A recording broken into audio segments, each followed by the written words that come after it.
అందరికీ నమస్కారం అండి. ఈరోజు మనం 2012వ సంవత్సరంలోని చందమామ కథల పుస్తకంలోని వ్యాపారంలో లౌక్యం అనే కథ గురించి చెప్పుకుందాం. ధర్మకటకం ఒక చిన్న రాజ్యం. ఆ రాజ్యానికి రాజు ధర్మరాజు. ఆయన ప్రజలను కన్నబిడ్డల్లా చూస్తాడని ఇరుగు పొరుగు రాజ్యాలలో కూడా మంచి పేరుంది. అయితే ఆయన తన మంత్రులను రాజోద్యోగులను ఎక్కువగా నమ్మేవాడు. అందువల్ల అప్పుడప్పుడు కొన్ని ఇబ్బందులను ఎదుర్కోవలసి వచ్చేది. ధర్మకటకం రాజ్యంలో వివిధ హస్తకళలు అభివృద్ధి చెందాయి. రత్నకంబలులు, పట్టుచీరలు ఇతర రాజ్యాలకు ఎగుమతి అవుతూ ఉండేవి. ఒకరోజు ధర్మరాజు తన పట్టపురాణి ధనలక్ష్మితో రథం మీద నగర విహారానికి బయలుదేరాడు. నగర ప్రజలు రాజదంపతులను ఘనంగా ఆదరించారు. నగర వీధులలో వెళుతూ ఉండగా రత్నాచారి అనే వర్తకుడి కొట్టులో ఉన్న పట్టుచీరలు, రత్నకంబలు రాణిగారిని ఆకర్షించాయి. రాజభవనానికి తిరిగి రాగానే రాణి రత్నాచారి అంగడిలోని కొన్ని పట్టుచీరలు, రత్నకంబలు కావాలని రాజును కోరింది. రాజుగారు తన మహామంత్రిని పిలిచి రాణిగారి కోరిక చెప్పి వెంటనే వాటి ధర చెల్లించి వస్త్రాలను తెప్పించు అని ఆజ్ఞాపించాడు. అదెంత పని ప్రభు, ఘడియలో పూర్తి చేస్తాను అని చెప్పిన మహామంత్రి ఆ పనిని కోశాధికారికి అప్పగించాడు. చిటికెల్లో చేస్తానని చెప్పి కోశాధికారి ఆ పనిని వాణిజ్యాధికారికి అప్పగించాడు. వాణిజ్యాధికారి పన్నులు వసూలు చేసే అధికారికి, ఆ అధికారి భటులకు అప్పచెప్పారు. భటులు వెళ్ళి రత్నాచారికి విషయం వివరించారు. మహారాణి గారికి కావాలంటే అంగడినే తరలిస్తాను అంటూ రత్నాచారి సంతోషంగా 25 పట్టుచీరలు, 25 రత్న కంబలు భటులకు అందించాడు. వాటితో పాటు భటుల భార్యలకు కూడా 2 పట్టుచీరలు తీసుకెళ్ళమని ఇచ్చారు. మాకిచ్చారు బాగుంది, మరి మా పై వాళ్ళ మాటేమిటి అన్నారు భటులు. రత్నాచారి చేసేది లేక వాణిజ్యాధికారికి, పన్నులు వసూలు చేసే అధికారికి కూడా పట్టుచీరలు, కంబలు ఇచ్చి పంపాడు. ఆ రాత్రి రత్నాచారికి ఓ పట్టాన నిద్ర పట్టలేదు. రాణిగారికి పంపిన పట్టుచీరలు, కంబలు చాలా ఖరీదైనవి. ఎంత కాదన్నా వాటి ధర 1,00,000 వరహాల పైమాటే. కొన్ని రోజులు డబ్బు కోసం ఎదురు చూశాడు. ప్రయోజనం లేకపోయింది. ఆ విషయం భటులను, అధికారులను అడగడం బాగుండదని రాజుగారికి చాలా సన్నిహితుడైన కోశాధికారికి తాను పంపిన పట్టుచీరలు, రత్నకంబల ధరలు పేర్కొని ఒక నమ్మకమైన సేవకుడి ద్వారా వినతి పత్రం పంపాడు. కోశాధికారి ఆ వినతి పత్రాన్ని వాణిజ్యాధికారికి ఇచ్చాడు. వాణిజ్యాధికారి పన్నులు వసూలు చేసే అధికారిని పిలిచి తీవ్రంగా మందలించాడు.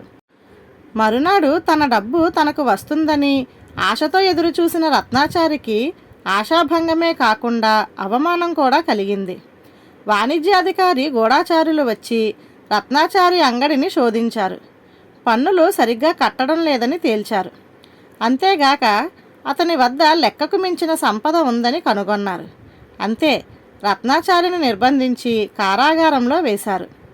రత్నాచారి భార్య, పిల్లలు తీవ్రమైన దిగ్భ్రాంతికి లోనై ఏం చేయడానికి దిక్కుతోచక విలవిలలాడసాగారు. సరిగ్గా ఆ రోజు సాయంకాలమే కాశీయాత్రకు వెళ్ళిన రత్నాచారి తండ్రి మాణిక్యాచారి ఇంటికి తిరిగి వచ్చాడు. జరిగిన దానిని తెలుసుకొని తన బాల్య స్నేహితుడైన కోశాధికారి మేనమామను కలుసుకొని సంగతి చెప్పాడు. ఆయన్ను వెంటబెట్టుకొని వెళ్ళి కోశాధికారిని చూసి తన కొడుకు తరపున క్షమాపణలు తెలియజేశాడు. తన కొడుకు రత్నాచారి వద్ద ఉన్న సంపద చాలా వరకు పిత్రార్జితమని, పన్నులు సక్రమంగా చెల్లిస్తున్నాడని తగిన ఆధారాలతో నిరూపించి అతన్ని బయటకు తీసుకురాగలిగాడు. ఇవన్నీ జరగడానికి దాదాపు 1 నెల రోజులు పట్టింది. ఆ సమయంలో రత్నాచారి వ్యాపారం బాగా దెబ్బతిన్నది. తనకు జరిగిన దురన్యాయం తలుచుకుంటే రత్నాచారికి నిద్ర పట్టడం లేదు. మనకు జరిగిన అన్యాయం గురించి నేనే స్వయంగా వెళ్ళి రాజుగారికి ఫిర్యాదు చేస్తాను అన్నాడు రత్నాచారి తండ్రితో. ఆ మాట వినగానే తండ్రి గాఢంగా నిట్టూర్చి, నువ్వొక వ్యాపారి కొడుకువై ఉండి ఇన్నాళ్ళు వ్యాపారం చేస్తూ కూడా నీకు లౌక్యం అబ్బలేదు. లౌక్యం లేకనే గోటితో పోయేదానికి గొడ్డలి దాకా తెచ్చుకున్నావు. రాణిగారికిచ్చిన పట్టుచీరలు, రత్నకంబళ్ళ గురించి కోశాధికారికి వినతిపత్రం పంపకుండా ఉన్నట్టయితే డబ్బు పోయినా నీకు గౌరవం మిగిలి ఉండేది, ఇన్ని తిప్పలు వచ్చేవి కావు అన్నాడు. 1,00,000 వరహాల సరుకు ఎలా వదులుకోమంటావు, మనకు ఎవరిస్తారు అని అడిగాడు రత్నాచారి బాధగా. 1,00,000 కాదు, 1,00,00,000 వరహాలు సంపాదించి ఉండేవాడివి, కాస్త తెలివిని ఉపయోగించి రాజుగారి విశ్వాసం పొంది ఉంటే అన్నాడు తండ్రి. అంటే రావలసిన దాన్ని అడగడమే అపరాధం అంటావా అని ఎదురు ప్రశ్న వేశాడు రత్నాచారి. అడగడం అపరాధం కాదు, అడిగిన పద్ధతిలోనే లౌక్యం లేదు, అందుకే ఇంత వ్యాపార నష్టం, పరువు నష్టం ఎదుర్కోవలసి వచ్చింది అన్నాడు తండ్రి. నువ్వేం చెబుతున్నావో నాకు అర్థం కావడం లేదు అన్నాడు రత్నాచారి అయోమయంగా. రాజుగారు మంచివాడైనంత మాత్రాన ఆయన పరివారం అంతా మంచివారు అనుకోవడం తెలివిగల వాళ్ళ లక్షణం కాదు. అలా అని వారిని పగ చేసుకుంటే మనలాంటి వారికి వ్యాపారం క్షణం సాగదు. అందుకే వ్యాపార రహస్యాలు తెలుసుకొని లౌక్యంగా వ్యాపారం చేసుకోవాలంటాను. ముక్కుసూటిగా పోయేవాడికి ముక్కు పచ్చడవుతుంది. ఇంత అనుభవించాక కూడా నీకు తెలివి రాకపోవడమే ఆశ్చర్యంగా ఉంది అన్నాడు తండ్రి బాధగా. సరే, అప్పుడు నేను ఏం చేసి ఉండాలంటావు, డొంక తిరుగుడు లేకుండా సూటిగా చెప్పు అన్నాడు రత్నాచారి. నువ్వు మొదటే పెద్ద పొరపాటు చేశావు. రాణిగారు కోరిన చీరలు కంబళ్లతో పాటు భటులకు కూడా ఇచ్చావు, పై అధికారులకు పంపావు. అంటే వాళ్లను మంచి చేసుకోవాలనుకున్నావు. నువ్వు చేసిన ఆ పని కూడా ఒక విధంగా లంచమే కదా, అదే నీకు బెడిసి కొట్టింది. అలా కాకుండా రాణిగారు కోరిన వస్త్రాలు నువ్వే స్వయంగా తీసుకువెళ్ళి 10 మంది ఎదుట ఇచ్చి ఉంటే నీకు రావలసిన వస్త్రాల ఖరీదుతో పాటు మంచి ప్రచారం కూడా వచ్చి ఉండేది.